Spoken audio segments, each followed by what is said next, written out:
ವಿದ್ಯಾಕಾಶಿ, ಶಿಕ್ಷಣ ಕಾಶಿ, ಪೇಡಾನಗರಿ ಎಂದೇ ಕರೆಸಿಕೊಳ್ಳುವ ಧಾರವಾಡ ವರಕವಿ ದತ್ತಾತ್ರೇಯ ರಾಮಚಂದ್ರ ಬೇಂದ್ರೆ ಓಡಾಡಿದ ನೆಲ. ವಿಶ್ವಕಂಡ ಶ್ರೇಷ್ಠ ಕವಿ ದ.ರಾ. ಬೇಂದ್ರೆ ಅವರ ಹೆಸರಿನಲ್ಲಿ ಇಲ್ಲಿ ವರ್ಷ ಪೂರ್ತಿ ಸಾಕಷ್ಟು ಕಾರ್ಯಕ್ರಮಗಳನ್ನು ಯೋಜಿಸಲಾಗುತ್ತದೆ. ಆದರೆ ಎಲ್ಲ ಕಾರ್ಯಕ್ರಮಗಳಿಗೆ ಆಧಾರವಾಗಿರುವ ಬೇಂದ್ರೆ ಭವನದ ಕಟ್ಟಡ ದುರಸ್ತಿಯಾಗಿದ್ರೂ ಸರಿಯಾದ ನಿರ್ವಹಣೆ ಇಲ್ಲದೆ ಕಟ್ಟಡ ಶಿಥಿಲಾವಸ್ಥೆಗೆ ತಲುಪಿದೆ.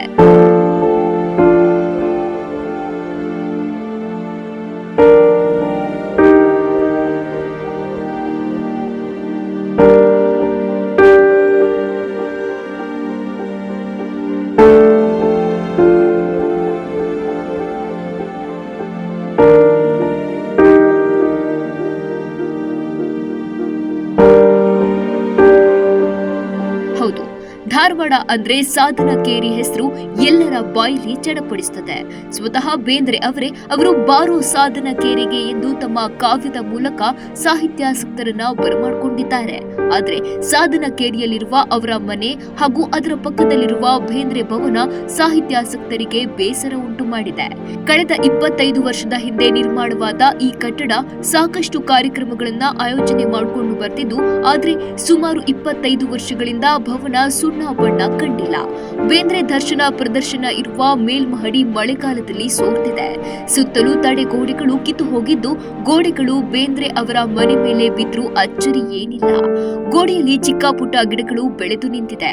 ಒಟ್ಟಾರೆ ನಿರ್ವಹಣೆ ಇಲ್ಲದೆ ಭವನ ದುಸ್ಥಿತಿಯತ್ತ ಸಾಗ್ತಿದೆ. ಬೇಂದ್ರೆ ಭವನ ಕಟ್ಟಿ ಈಗ ಸುಮಾರು 25 ವರ್ಷಗಳಾಯ್ತು.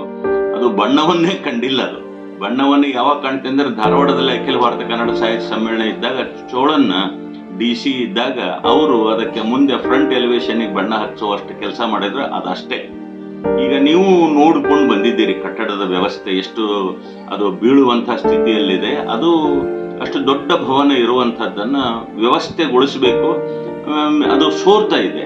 ಸೋರೋದನ್ನು ನಿಲ್ಲಿಸ್ಬೇಕಂದ್ರೆ ಮೇಲೆ ಅದಕ್ಕೆ ಒಂದು ಭವನದ ರೀತಿಯಲ್ಲಿ ಕಟ್ಟಿಸಿದ್ರ ಅದು ಸುವ್ಯವಸ್ಥಿತವಾಗಿರ್ತಕ್ಕಂಥ ರೀತಿಯಲ್ಲಿ ಇರಬಹುದು ಅನ್ನುವಂಥ ಕಾರಣದಿಂದ ಅದನ್ನೆಲ್ಲ ಲೆಕ್ಕ ಮಾಡಿಸಿ ಅದಕ್ಕೆ ಏನು ಖರ್ಚು ಬರ್ತದೆ ಅನ್ನುವಂಥದ್ದನ್ನ ನಾವು ಅದಕ್ಕೆ ಒಂದು ಎಸ್ಟಿಮೇಷನ್ ಮಾಡಿಸಿ ಅದನ್ನ ಮೊನ್ನೆ ಬಜೆಟ್ ಸೆಷನ್ ನಲ್ಲಿ ಮುಖ್ಯಮಂತ್ರಿಗಳಿಗೆ ಅದನ್ನ ನಾವು ಕಳಿಸಿಕೊಟ್ಟಿದ್ದೇವೆ. ಅನುದಾನದ ಕೊರತೆಯ ಮಧ್ಯೆಯೂ ಟ್ರಸ್ಟ್ ವತಿಯಿಂದ ಬೇಂದ್ರೆ ಅವರ ಬದುಕು ಬರಹ ಕುರಿತು ರಾಷ್ಟ್ರೀಯ ವಿಚಾರ ಸಂಕಿರಣ, ಪ್ರಶಸ್ತಿ ಪ್ರದಾನ, ಸಂಶೋಧನೆ, ಬೇಂದ್ರೆ ದರ್ಶನದಂತಹ ಪ್ರದರ್ಶನ ನಡೆಸುತ್ತಾ ಬಂದಿದ್ದೇವೆ. ಆದರೆ ಈ ಎಲ್ಲ ಚಟುವಟಿಕೆಗಳಿಗೆ ಆಧಾರವಾಗಿರುವ ಬೇಂದ್ರೆ ಭವನ ನಿರ್ವಹಣೆಗೆ ತೊಂದರೆಯಾಗಿದೆ.